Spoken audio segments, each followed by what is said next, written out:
Best health packages up to 80% discount. Tirumala Diagnostics.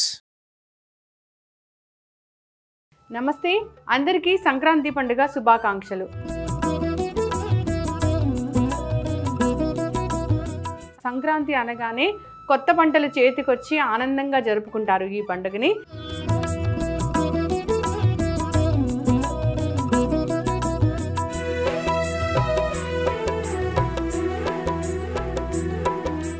So లోగిళ్ళన్నీ ముగ్గులతో కలకల్లాడుతూ ఉంటాయి. కొత్త అల్లుళ్ళు, కోడి పందాలు, గొబ్బెమ్మలు, హరిదాసు కీర్తనలు చాలా అందంగా ఆహ్లాదంగా ఉంటుంది ఈ పండుగ.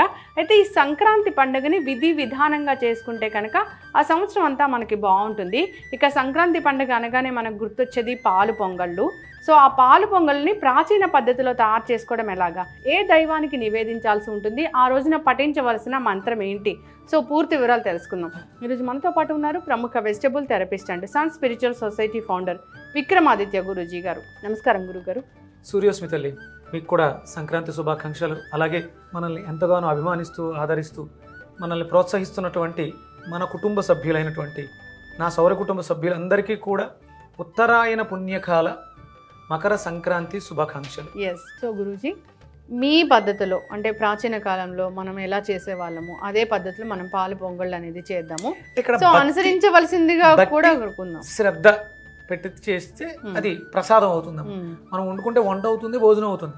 కానీ ఇక్కడ మనం భగవంతుడి నివేదన ప్రసాదం చేస్తున్నాం కాబట్టి భక్తి శ్రద్ధ ఉండాలి. అందుకని కొత్త పాత్రలు తీసుకుంటాం. కొత్త కుండ తీసుకుని కొత్త కుండలో ఆ పాలు పొంగించి, పొంగిన తర్వాత మనం ఎసరేట్ అంటే అదే ఎసరు. అన్నం వండితే ఎసరు అవుతుంది, పాలు పొంగితే అది కూడా ఎసరే. దాంట్లో బియ్యం వేస్తాం.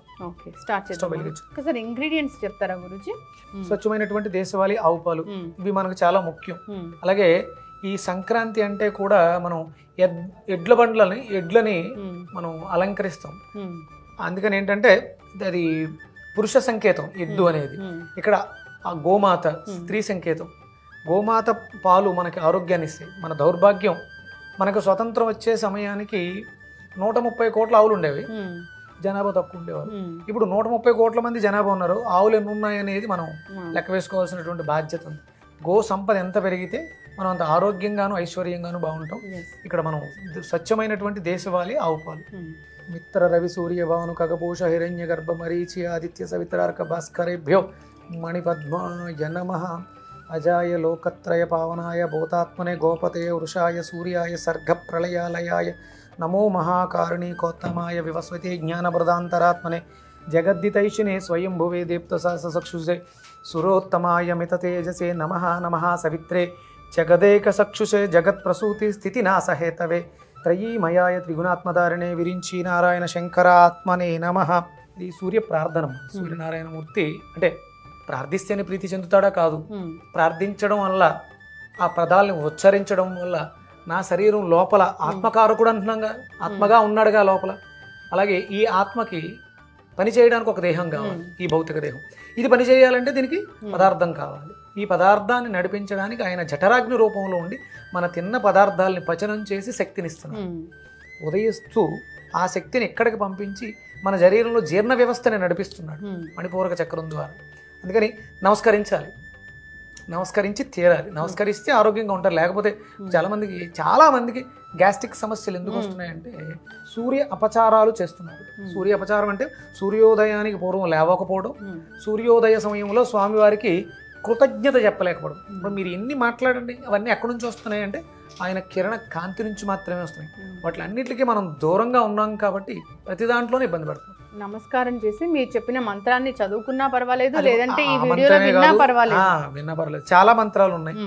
ఓం ఘృణి సూర్య ఆదిత్య శ్రీం, ఓం నమో శ్రీ సూర్య నారాయణాయ నమః. అంటే మనకి ఎలా పిలిచిన నమస్కార ప్రియో భాస్కర. అంటే మనకి విష్ణుమూర్తికి తులసి దళంతో అర్చన చేసిన, అభిషేకం చేసిన ఆయనకి ఇష్టం. అలాగే పరమేశ్వరుడికి బెల్లవాన్ని ప్రసాదించిన, లేకపోతే నీళ్లతో అభిషేకం చేసిన ఇష్టం. ఈయన కేవలం నమస్కారం చేస్తే చాలు, దగ్గర ఏమీ లేవు, నమస్కారం చేస్తే చాలు, థ్యాంక్ యూ అన్నమాట కృతజ్ఞతతో తెలియజేస్తే మనల్ని బ్రతికున్నంత వరకు కాపాడుతూ ఉంటుంది.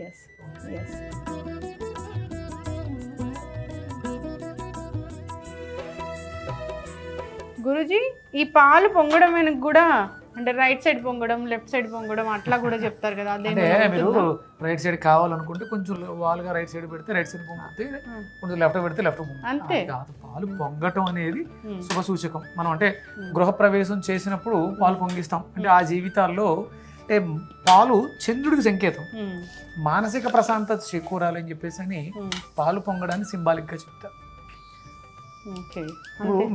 మిగతా రోజుల్లో ఈశాన్యం వైపు పొంగితే ఒకలాగా ఏముండదమ్మా, గుండెకి సమాంతరంగా ఉంది, పాలు అలా పైకి వచ్చినాయి. ఇక మనం అంటే ఇవన్నీ కూడా ఎక్స్ట్రా. పాలు పొంగించడం, కుడివైపు పొంగించడం, ఎడవైపు పొంగించడం ఉండదు. ఇది మన జీవితాల్లో కూడా అంటే సంక్రాంతి అనే పండగ మా జీవితాల్లో ఆనందాన్ని నింపాలి.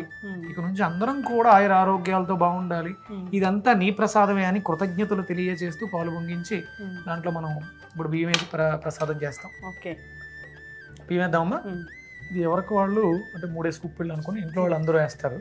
అంటే స్వామికి అంటే వండుతున్నప్పుడే నివేదన అయిపోతున్నట్టు అనమాట. అంటే ఇంట్లో అందరూ వేయాలంటారా గురూజీ? వేస్తే వేసాము అన్నది అంటే ఇప్పుడు పూజలో కూర్చోవచ్చు, కూర్చోలేకపోవచ్చు. మన ఆదిత్య హృదయం ఏదో చదవకపోవచ్చు, చదవలేకపోవచ్చు. స్వామికి నివేదన చేసే ప్రసాదం వంటలో అయినా చేసామని చెప్పేసి అని మనం అలా అనుకుని అందరూ ఇంట్లో పిల్లలు అందరూ కలిసి అలా చేస్తే మంచిది. అంటే ఈ సాంప్రదాయాన్ని మనం అందరికీ తెలియచెప్పడం కోసం. ఇది చెయ్యకపోతే సూర్యనారాయణమూర్తి అనుగ్రహించడా? అదేం కాదు. ఇదొక సాంప్రదాయం, ఇదొక ధర్మం. ఏదైనా తీసుకున్నాం కాబట్టి తిరిగి ఇవ్వటం అనేది కృతజ్ఞత. ఆ గ్రాటిట్యూడ్ని చూపించడం కోసం ఇక్కడ మనం ఇది ఒకటే కాదు, పరమాన్నం ఒకటే కాదు, మనం ఇంటికి వచ్చినటువంటి ఆ ధాన్యంతో తయారు చేసినటువంటి ఈ జంతికలు చాలా రకాలు ఉంటాయి. ఇవన్నీ కూడా పిండి వంటలు. గ్రాటిట్యూడ్తో మన మీద ఎవరైతే ఆధారపడి ఉన్నారో వాళ్ళందరినీ కూడా బాగా చూసుకోవటం అనే దానికి సంకేతం ఈ సంక్రాంతి. అందరి జీవితాలు ఆనందంగా ఉండాలని సహజంగా ఏం చేస్తామంటే మనం ఇది పిడకల మీద ఉడుకుతున్నప్పుడు సూర్యుడికి సంబంధించినటువంటి స్తోత్రాలు పారాయణం చేయడం కూడా ఒక సాంప్రదాయం ఉంటుంది. దీనికి శక్తి వస్తుంది. ఒరిజినల్గా ఏంటంటే 12 మంది దీన్ని సిద్ధం చేసి అంటే వారణాసి బెనారస్ యూనివర్సిటీలో చేసేటువంటి విధానం ఇది. 12 మంది దాని చుట్టూ ఉంటారు. పాలు బెల్లము అన్నీ వేసి అక్కడ పెట్టి పారాయణం చేస్తారు. పారాయణం పూర్తయ్యేలోపు పదార్థం సూర్యకిరణాలకు ఉడుకుతుంది. కిరణాలకే ఉడికిపోతుంది. ఇది అంటే అరుణపారాయణానికి అంత శక్తి ఉంది అని తెలియచెప్పడం. అంటే ఇలాంటివి చాలా ఉన్నాయి ఇంకా మనం తెలుసుకోవాల్సినవి. ఇప్పుడు మనం ఏం చేయాలంటే ఇది పదార్థంగా ఉంది, భగవంతుడికి ప్రసాదంగా నివేదన చేద్దాం అనుకున్నాం. దీంట్లో అంటే ఆయన తన శక్తిని ఇందులోకి నిక్షిప్తం చేయడానికి మనం పారాయణం చేయాలి. ఏం చేయాలి? అరుణ పారాయణం చేయడానికి మనది వైదిక కుటుంబం కాదు, సామాన్య కుటుంబం కాబట్టి అరుణ పారాయణం కావచ్చు, మహాసౌర పారాయణం కావచ్చు, లేకపోతే సూర్య సిద్ధాంతంలో ఉన్నటువంటి అన్ని శ్లోకాల యొక్క శక్తిని మనల్ని అంటే భగవంతుడు దయాలు అయినటువంటి భగవంతుడు కిందకి దిగి వచ్చి సామాన్యుడు కూడా చేసుకోవడానికి వీలుగా శ్రీరామచంద్రమూర్తిని అడ్డుగా పెట్టి మనకు అందించినటువంటి అద్భుతమైనటువంటి శ్లోకం ఆదిత్య హృదయ శ్లోకం. ఆదిత్య హృదయ పారాయణం కూడా చేస్తే ఈ పదార్థాలకి మరింత శక్తి చేకూరుతుంది. సో ఇలాచి అనేది కంపల్సరీగా యాడ్ చేయాలి కదా గురుజీ? అవునమ్మా, ఇలాచి పౌడర్ యాడ్ చేయాలి. అంటే ఇక్కడ మనం ఎక్కువ ఇలాచిని తాంబూల చర్మంలోకి వాడతాం. సుగంధ పరిమళాలు ఇస్తూ ఆహ్లాదాన్ని పెంచుతుంది అని చెప్పేసి కంపల్సరీ మనం వాడాలి. లక్ష్మీదేవికి కూడా చాలా ఇష్టం ఇలాచీలు అని చెప్తూ ఉంటారు.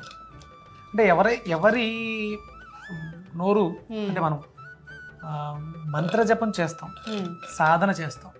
సాధనకి ప్రధానంగా మనకు ఉపయోగపడే అవయవం ఏదైతే ఉందో అది మన శక్తులన్నింటినీ కూడా జత చేస్తుంది. మన శరీరంలో ఎడా పింగళ నాడీల్లోంచి శక్తి ప్రసర ఇలా జరుగుతూ ఉంటుంది. ఇది ఒక్కటే ఓపెన్గా ఉంటుంది. దీన్ని ఎంత శక్తిగా ఎంత శుద్ధంగా ఉంచుకుంటామో అంత అభ్యున్నతిని సాధిస్తాం. అందులో మనకు ప్రధానంగా మనం మాట్లాడే ప్రతి మాట కూడా స్వచ్ఛంగా ఉండాలి, శుద్ధంగా ఉండాలి. అలాగే మనం చాలా రకాలు తింటూ ఉంటాం, దాని ప్రభావం మన శరీరం మీద మనసు మీద పడుతుంది. ఎప్పుడైతే ఇలాచిని తీసుకున్నామో ఆ ఫ్రాగ్రెన్స్ మనోభావాల మీద ప్రభావం చూపించడం వల్ల మనసు ప్రశాంతం అయ్యి స్వచ్ఛమైనటువంటి మాటలు బయటకు రావడానికి అవకాశం. అందుకని కంపల్సరీ మనం కిడ్లీలలో వాడతారు. పదార్థానికి అరోమా అంటే సువాసన అని ఇవ్వడంతో పాటు అరుగుదలను కూడా మెరుగుపరుస్తుంది. సో అన్నం మెత్తగా ఉడికిపోయింది గురూజీ. ఇప్పుడు మనం బెల్లం వేసేసామా? బెల్లం ఆపేసి వేద్దాం, స్టవ్ ఆఫ్ చేసి.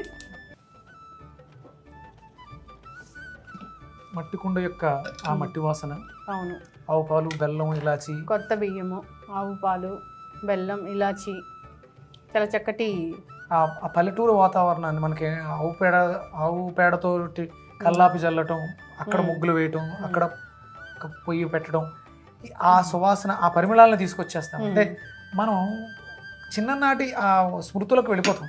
ఆనాటి మధుర జ్ఞాపకాలు అంటారు కదా. అవును, స్వచ్ఛమైనటువంటి కల్మషం లేని, పొల్యూషన్ లేని వాతావరణం అదంతా. అందుకని మాక్సిమం సిటీస్లో ఉన్న వాళ్ళందరూ సంక్రాంతి వస్తుంది అంటే మన పల్లెలకు వెళ్ళిపోతారు. సిటీస్ అన్ని ఖాళీ అయిపోతాయి. అక్కడ ఉన్నటువంటి ఆ ప్రకృతి రమణీయత, స్వచ్ఛత మనకి ఎంతో ఆహ్లాదాన్ని ఇస్తూ ఉంటాం. ఇప్పుడు నెయ్యి వేద్దామమ్మా. ఓకే,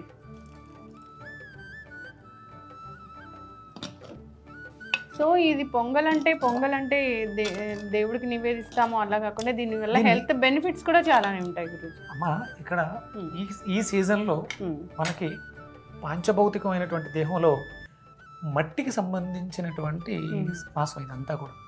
మన శరీరంలో ఆ తత్వం, భూతత్వం పెరగాలి. అందుకని తీపి పదార్థాలను ఎక్కువ వాడుతూ ఉంటాం. ఇప్పుడు ఇది పరమాన్నం, బెల్లం ఉంది ఇందులో. నెక్స్ట్ అరిసెలు, అందులో బెల్లం ఉంటుంది. పొంగడాలు, బెల్లం ఉంటుంది. బొబ్బట్లు, బెల్లం. అంటే ఇక్కడ ఈ సీజన్ అంతా కూడా విరివిగా బెల్లాన్ని తీసుకోవాలి. సైంటిఫిక్గాను శాస్త్రీయతని మేళవించి చెరుకు పంటలు, చెరుకు గడలు ఇవన్నీ మనకి మనలో ఉన్నటువంటి ఆ మానసిక స్థితిని, ఇలా లేదు కాబట్టి మనం ఇన్సోమేనియా లేకపోతే యాంగ్జైటీ, డిప్రెషన్ ఇవన్నీ ఎందుకు వచ్చినాయి? మనం ప్రకృతికి దూరంగా జీవిస్తున్నాం. అనాచారాలు, ఇది చెయ్యకూడని పనులన్నీ చేస్తూ, ఇది ఆచారము సాంప్రదాయం, ఇది ఒక మతానికి సంబంధించింది కాదు, ఇది ఒక ధర్మం. హిందూ అనేది ఒక ధర్మం, హిందూ అనేది ఒక మతం కాదు. అప్పుడు ఈ ఆచార సాంప్రదాయాలకి ఇప్పుడు దీన్ని పెట్టడం వల్ల అన్యమతస్తుడు అనుకుందాం, ఇది మేము తినం అంటారు. వాళ్ళలో వాళ్ళు ఏం కోల్పోతారు? వాళ్ళకు ఉందా? వాళ్ళ సాంప్రదాయంలో ఉందా? ఇప్పుడు మేము తినను అంటారు. ఇప్పుడు వాళ్ళు తింటున్నటువంటి బియ్యం రైతు పంట పండించే ముందు భూతల్లికి పూజ చేసి కొబ్బరికాయ కొట్టి పంట వేస్తాడు, విత్తనాలు చల్లుతాడు, మొక్క వస్తుంది. అది బియ్యమేగా. అది తింటున్నారు, అన్నం తింటారు కానీ ప్రసాదం తింటారు. అంటే మనం ప్రకృతి దూరంగా ఉన్నట్టు, అది ఎవరైనా కావచ్చు, ఏ మతస్థుడైనా కావచ్చు, ఇది సాంప్రదాయ ఆచారాల్లో ఒక పద్ధతి.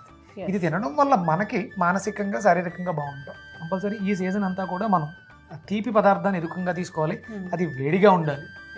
అందుకని పరమాన్నాన్ని, సేమియాని ఇలా మనం విరివిగా తీసుకుంటూ ఉంటాం. సో గురూజీ, సూర్య భగవానుడికి సమర్పించాల్సిన ప్రసాదం రెడీ అయిపోయింది.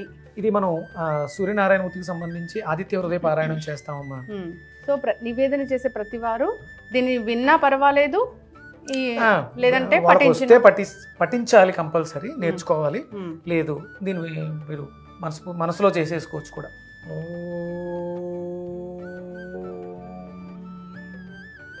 ధ్యేయస్సదా సవితృమండల మధ్యవర్తి నారాయణ సరసిజాసన సన్నివిష్టః కేయూరవాన్ మకరకుండలవాన్ కిరీటిహారీ హిరణ్మయవపుద్ర శంఖచక్రః తతో యుక్త పరిశ్రాంతం సమరే చింతయా స్థితం రావణం చాగ్రతో దుష్ట్వయుద్ధాయ సముపస్థితం దైవతై చ సమాగమ్య ద్రష్టుమభ్యాగతోరణం ఉపాగమ్య భవిద్రామం అగస్యో భగవాన్ ఋషిః రామ రామ మహాబాహో శృణు గుహ్యం సనాతనం ఏన సర్వా నరీన్ వత్స సమరే విజయస్యసి ఆదిత్య హృదయం పుణ్యం సర్వశత్రువినాశనం జయావహం జపే నిత్యం అక్షయ్యం పరమం శివం సర్వమంగళమాంగళ్యం సర్వపాపప్రణాశనం చింతాశోకప్రశమనం ఆయుర్వర్ధనముత్తమం రశ్మిమంతం సముద్యంతం దేవాసుర నమస్కృతం పూజయస్వ వివస్వంతం భాస్కరం భువనేశ్వరం సర్వదేవాత్మకో హేషా తేజస్వీరస్విభావనః ఏష దేవాసురగణానాన్ లోకాన్ పాతిగభస్తిభిః ఏష బ్రహ్మా చ విష్ణుశ్చ శివస్కందః ప్రజాపతిః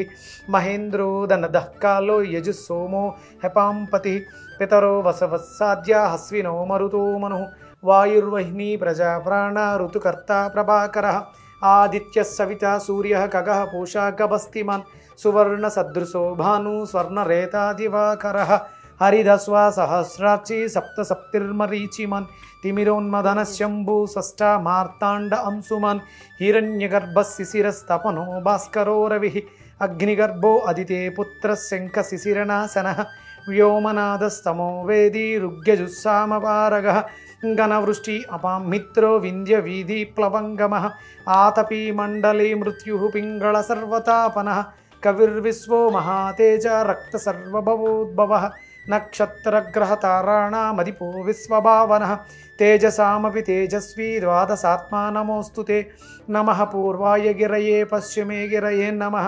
జ్యోతిర్గణాం పతయే ధినాధిపతయే నమః జయాయ జయభద్రాయ హరియస్వాయ నమో నమః నమో నమ సహస్రాంశో ఆదిత్యాయ నమో నమః నమః ఉగ్రాయ వీరాయ సారంగాయ నమో నమః నమః పద్మప్రబోధాయ మార్తాండాయ నమో నమః బ్రహ్మేశానాచ్యుతేశాయ సూర్యాదిత్యవర్చసే భాస్వతే సర్వభక్షాయ రౌద్రాయ వపుషే నమః తమోఘ్నాయ హిమఘ్నాయ శత్రుఘ్నాయ మితాత్మనే కృతఘ్నఘ్నాయ దేవాయ జ్యోతిషాంపతయే నమః తప్తచామీకరాభాయ వహ్నయే విశ్వకర్మణే నమస్తమో వినిఘ్నాయ రుచయే లోకసాక్షిణే నాశయత్యేష వైభూతం తదేవ సృజతి ప్రభుః పాయత్యేష తపత్యేష వర్షత్యేష గవస్థిభిః ఏష సుప్తేషు జాగర్తి భూతేషు పరినిష్ఠితః ఏష చైవాగ్నిహోత్రం చ ఫలం చైవాగ్నిహోత్రీణానాం వేదాచక్రతవచ్చైవ క్రతూనాం ఫలమేవ చ యాని కృత్యాని లోకేషు సర్వ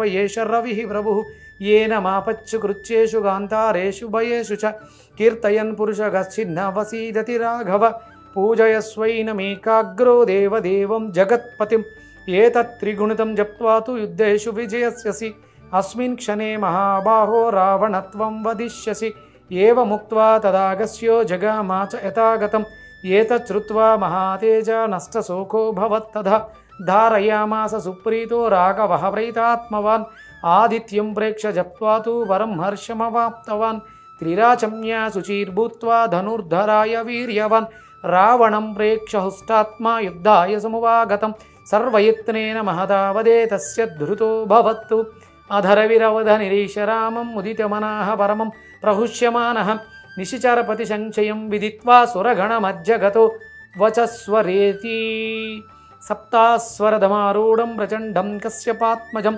श्वेतपद्मधरं देवं तं सूर्यं प्रणमाम्यहम् ఓం నమో భగవతే హిరణ్యగర్భాయ నమః. Thank you so much Guruji. చాలా చక్కటి అంటే సంక్రాంతి విధి విధానం ఏంటి, ఎలా జరుపుకోవాలి ఏంటి అనేది చాలా చక్కగా చెప్పారు. అంటే పాలు పొంగళ్ళ గురించి కూడా చాలా చక్కగా చెప్పారు గురూజీ. ధన్యవాదాలు. సూర్యోస్మి. ఆరోగ్యమై మహాభాగ్యం, ఆరోగ్యం భాస్కరాధీనం. ఆదివారం మద్యం మాంసం మైదనం వద్దు, ఆరోగ్యం ఐశ్వర్యం వద్దు. ఆచరించండి, ఆరోగ్యవంతులు కండి. ఆచరించండి, ఐశ్వర్యవంతులు కండి. ఆచరించండి, ఆనందంగా జీవించండి. మీ విక్రమాదిత్య.